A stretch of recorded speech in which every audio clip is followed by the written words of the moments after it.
Bonjour, bon réveil, bon petit déjeuner, bonne matinée, bon déjeuner, bonne entrée, bon plat, bon fromage, bon dessert, bon appétit, bonne digestion, bonne sieste, bon après-midi, bon goûter, bonne soirée, bon souper, bon dîner, bonne nuit et bon poulpe YouTube. Ici Swift pour vous servir. On se retrouve aujourd'hui pour un nouvel épisode de Bonne nuit les poulpis, le poulpecast d'une histoire, un conte, une légende pour vous détendre. Installez-vous confortablement dans votre chaise, votre fauteuil, votre canapé ou votre lit et laissez-vous emporter par ce récit. La forteresse des dieux est Sleipnir, le cheval à 8 pattes. Pour les Vikings, les dieux vivaient sur une terre lointaine à laquelle on ne pouvait accéder qu'en franchissant un arc-en-ciel appelé Bifrost. Au pied de cet arc-en-ciel se tenait une sentinelle nommée Heimdall le Blanc à cause de la couleur de sa barbe, dont le travail consistait à souffler dans une corne afin de prévenir les dieux de l'arrivée des géants, leurs ennemis jurés. Une ancienne prédiction disait que les géants traverseraient un jour Bifrost, engageant une terrible bataille au cours de laquelle tous périraient.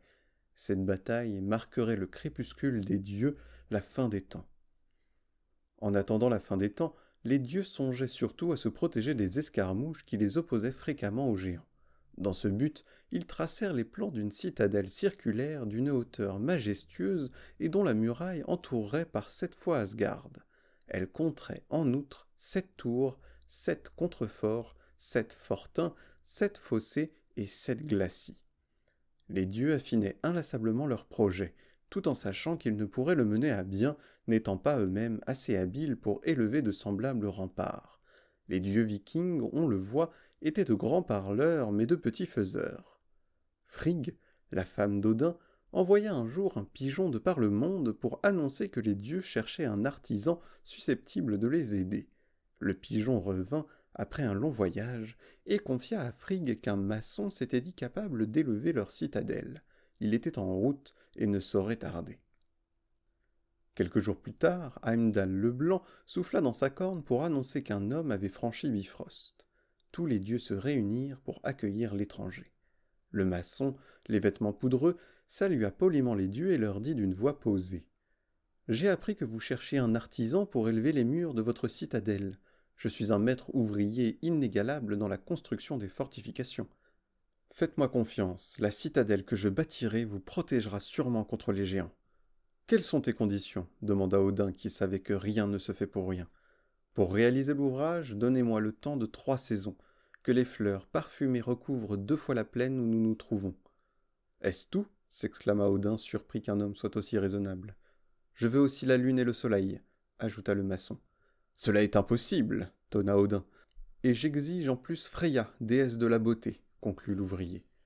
Les dieux furent pris d'un rire inextinguible. Les éclats des rires divins retombaient au sol dans un bruit de verre brisé comme autant de glaçons fragiles.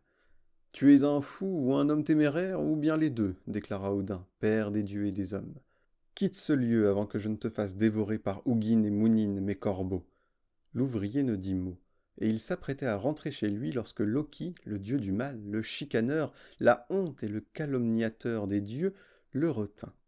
Il désirait discuter en privé de la proposition du maçon. « S'il s'agit d'un fou ou d'un téméraire, pourquoi ne pas en profiter ?» proposa-t-il aux autres dieux. « Mais accordons-lui seulement 6 mois. »« C'est trop peu, » commenta un autre. « Comment pourrait-il terminer l'ouvrage ?» s'exclama Odin. « Nul n'en serait capable, » trancha Heimdall. « C'est ce que je pense moi aussi, » opina Loki. « Toutefois, si nous lui promettons ce qu'il a demandé, il sera peut-être tenté d'accepter, et alors... »« Et alors ?» demanda Freya, dont les yeux brillaient de rage. « Et alors il nous construira une bonne partie de la muraille, » termina Loki.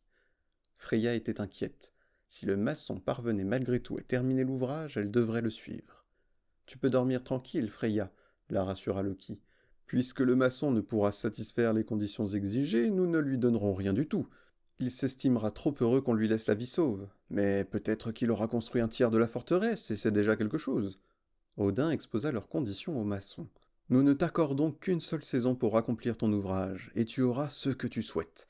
Mais tu travailleras seul, sans l'aide de quiconque. »« Tu demandes là l'impossible, Odin, et tu le sais, » grommela le maçon. « Laisse-moi au moins Svadilfari, mon cheval de trait. »« Tu travailleras seul, » cria Odin. « Je me ferai aider par Svadilfari, répondit d'autorité le maçon, d'une voix si forte qu'elle n'avait plus rien d'humain.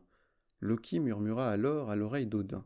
Bientôt ce sera l'hiver, la saison, tu le sais, n'est pas favorable aux travaux et la neige entravera les mouvements de la bête de Somme.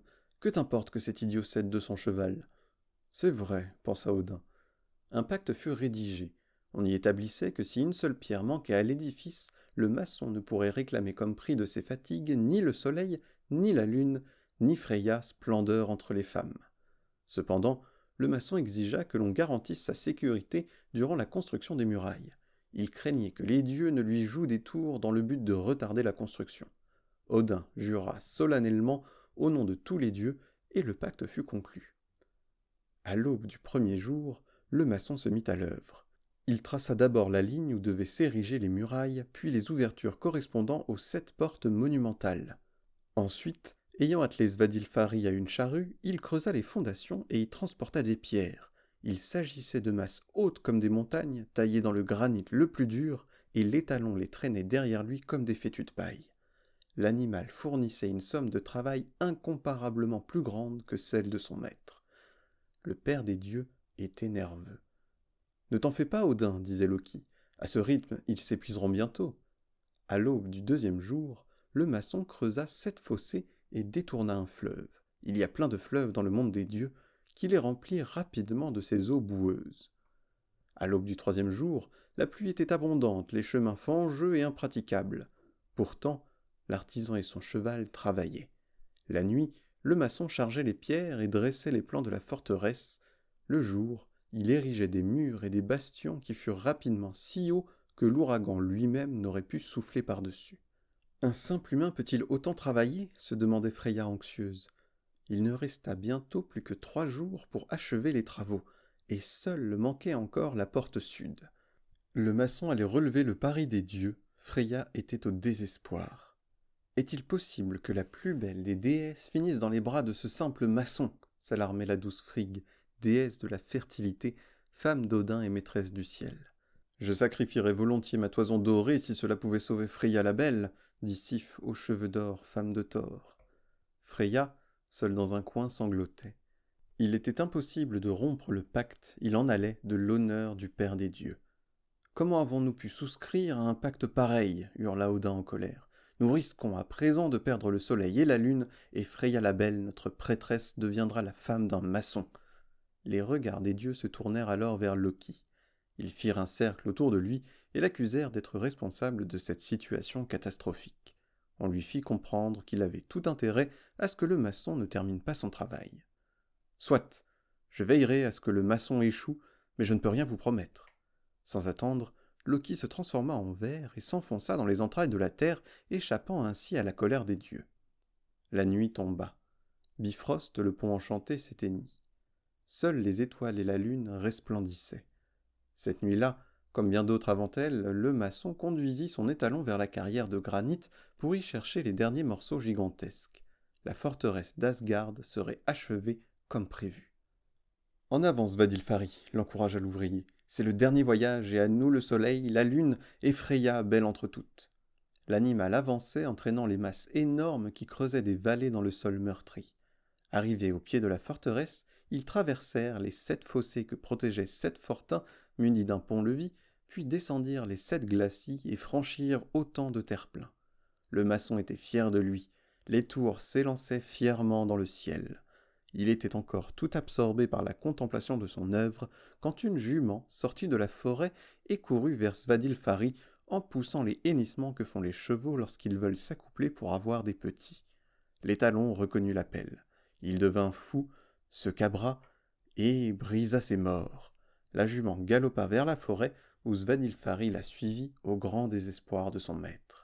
Il s'élança à sa poursuite, mais c'était peine perdue.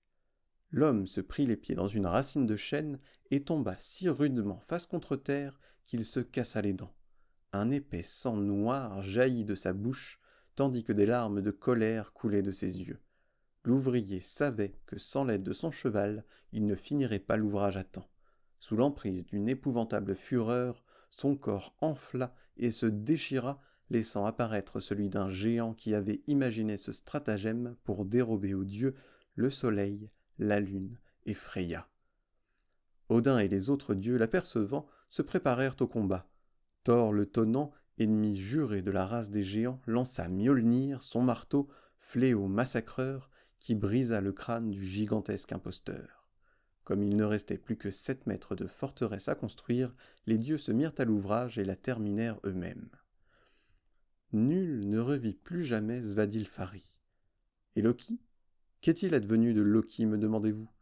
1 an plus tard, les dieux festoyaient quand Loki apparut, tenant par la bride un poulain au jarret puissant et à la robe gris cendré. Ses yeux étaient d'un bleu pur et sa crinière blonde. Mais la chose la plus admirable était que ce poulain avait 8 pattes. Il n'y a rien de bien étonnant, expliqua Loki aux dieux qui, intrigués, observaient l'animal. Comment dire? Je l'ai engendré avec Svadilfari. J'avais pris la forme d'une jument pour empêcher le maçon de finir son travail, et... Les dieux éclatèrent de rire. Loki et Svadilfari. Loki engendrant un cheval à 8 pattes. Le vilain, vexé, s'assombrit comme une nuit de tempête. Mais rien n'arrêtait le rire des dieux, et Loki se mit finalement à rire lui aussi. Après réflexion, la situation lui apparaissait plutôt loufoque. Il dit au père des dieux: « Puisque tu regardes ce poulain avec admiration, je t'en fais cadeau, Odin. Prends-le. Il deviendra le meilleur destrier qu'on verra jamais parmi les hommes et les dieux.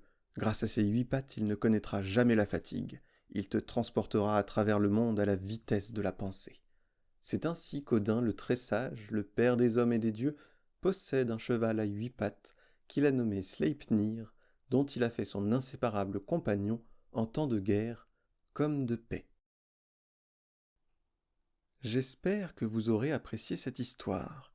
Elle est tirée des contes et légendes Les Vikings, écrits par Lars Haraldsson aux éditions Nathan. Si ça vous a plu, n'hésitez pas à aimer, commenter, partager la vidéo et à vous abonner à ma chaîne ainsi qu'à mes réseaux Instagram ou TikTok. De plus, vous pourrez retrouver ces histoires en direct tous les lundis, mercredis et vendredis soirs sur Twitch. Les liens sont dans la description. Il ne me reste donc plus qu'à vous souhaiter une bonne suite et fin de journée, de soirée, une bonne nuit. Je vous fais plein de poulpoutou et je vous dis à bientôt dans l'océan.